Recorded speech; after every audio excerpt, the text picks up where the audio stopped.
आपल्या आज्याच्या पंचायत नाव काय होतं तुम्हीच सांग.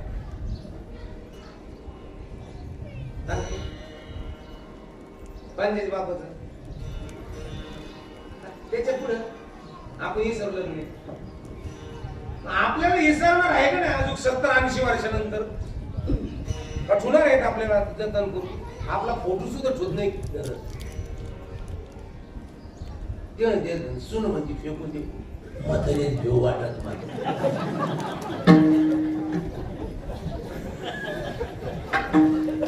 म्हातारे डोळे वाचून बात फोटो सुद्धा ठेवत नाही. जाळलं कुठं हे सुद्धा केंद्र आपले आमच्या तिथं घटना काय कशा.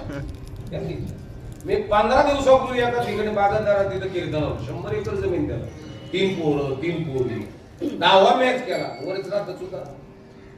मी कीर्तन चालू केलं 11:30 ते नैवेद्य घेऊन गेले. माझं तुमच्याकडे असंच आहे नैवेद्य घेऊन गेले 11:30 12 वाजले. मला वाटलं येते 12:30 वाजले तरी 1 वाजला याय ना.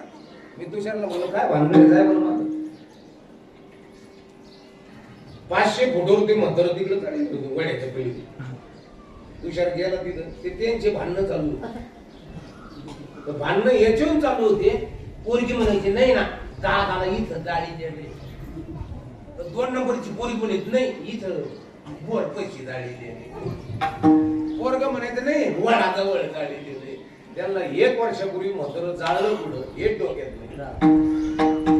आपण किती वर्ष लक्षात राहणार. अहो ज्या प्रपंचाकरता आम्ही कोर्ट कचेरी केली तो प्रपंच आम्हाला किती वर्ष ध्यानात ठेविल. किती वर्ष